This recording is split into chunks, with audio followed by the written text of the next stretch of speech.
Welcome. और ये हम लोग की दूसरी वीडियो है in continuation to the first one, जिसके बारे में हम लोगों ने National Mission on Biodiversity and Human Wellbeing के बारे में पढ़ा था। तो ये दूसरी टॉपिक है, ये भी 5 जून के एडिटोरियल से ली गई है। ये भी बहुत इंपॉर्टेंट है, इसको ज़रा तुरंत देख लेते हैं। इस पे एक ये इस मीट के बारे में लिखा हुआ है, COP मतलब कॉन्फ्रेंस ऑफ पार्टीज 26। इसके बारे में थोड़ा सा समझेंगे, ठीक है। तो चलिए स्टार्ट करते हैं। This is an incredibly difficult time. This is an incredibly difficult time for the world.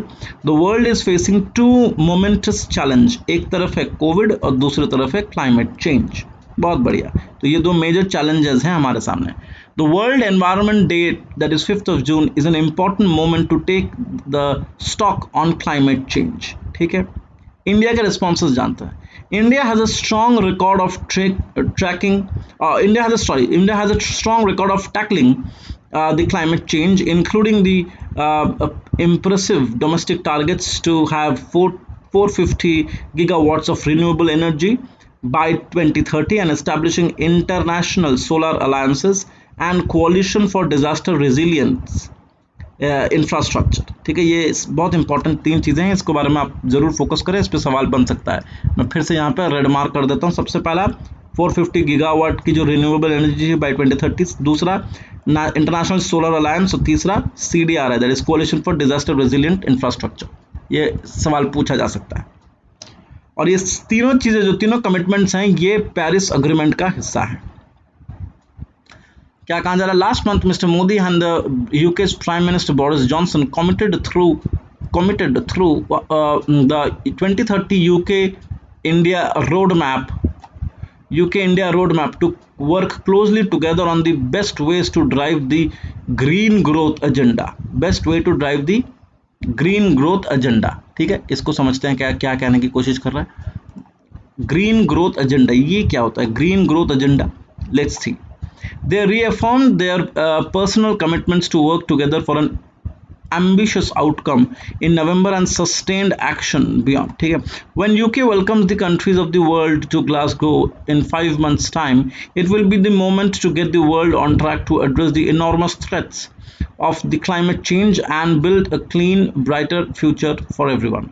In 2015, when the world signed the Paris Agreement to limit the global temperature rises to well below 2 degrees centigrade, aiming for 1.5 degrees, because the science tells us that the world would avoid the worst effects of climate change। Emissions have to be cut। सबको पता है emission नहीं cut करेंगे तो ये जो particular जो आपकी जो रिक्वायरमेंट्स हैं, जो आपका टारगेट्स है 2 डिग्रीज और 1.5 डिग्रीज, ये कंप्लीट नहीं हो पाएगा, इसीलिए हमको करना पड़ेगा। तो first step to keep 1.5 degrees within reach globally, we need to reach net zero by middle of this century। Net zero, to achieve this we will need to take up some strong actions over the next decade। UK have found that setting ambitious short-term targets backed by net zero target has been a clear signal that the future is low carbon। The future is low carbon। India also reaches out its decision, but I firmly believe that India has an opportunity to show that different development path is possible, an opportunity to be at the forefront of the new global green transition with all the benefits of job and cleaner air that brings। India has already proved it has the innovation and political will to do this। ठीक है, अभी आप लोग को इतना समझ में आ गया कि हो ये रहा है कि 1.5 डिग्रीज के नीचे टेम्परेचर को रखने के लिए ग्लोबली बहुत सारे कठिन और बहुत सारे स्ट्रॉन्ग कमिटमेंट्स लेने पड़ेंगे। और उसके कॉन्टेक्स्ट में यूके ने कुछ एक्शंस, कुछ पॉलिसीज लिया है। उसके बारे में यूके ने कहा है कि उनका जो टारगेट है वो नेट जीरो टारगेट के बेसिस पे चलता है, जिससे क्या होगा कि which is a clear signal that the future is low carbon. और ये इंडिया के लिए भी एक बड़ी अपॉर्चुनिटी है, क्योंकि इंडिया भी उसी टारगेट की तरफ बढ़ रहा है, जो कि टारगेट है 1.5 डिग्री सेल्सियस से टेम्परेचर को नीचे रखना। लेकिन इंडिया के पास अदर ऑल्टरनेटिव जरूर होंगे, और ये इंडिया के लिए एक अपॉर्चुनिटी है कि वो एक न्यू ग्लोबल ग्रीन ट्रांजिशन का जो है, जो ग्लोबली होने वाला है, उसमें लीड करे, जिससे इंडिया के पास एक क्लीनर एनवायरनमेंट तो होगा, साथ जॉब अपॉर्चुनिटीज भी बढ़ेंगी, क्योंकि इंडिया के पास दोनों चीजें हैं, इनोवेटिव आइडियाज या innovation along with the political will to do this. Our second goal is to protect. Our second goal is to protect people and nature from the worst effects of climate change. ये हमारी second target, ठीक है? The two cyclones, that is Tukte and Yash, that hit India last month shows that we must act on the very real need for flood defenses, warning system and other vital efforts to minimize. अभी हम लोगों ने हाल फिलहाल में जो 2 cyclones hit करी हैं, उसके से भी हम देख सकते हैं कि हम लोग कितनी तरीके से तैयार हैं।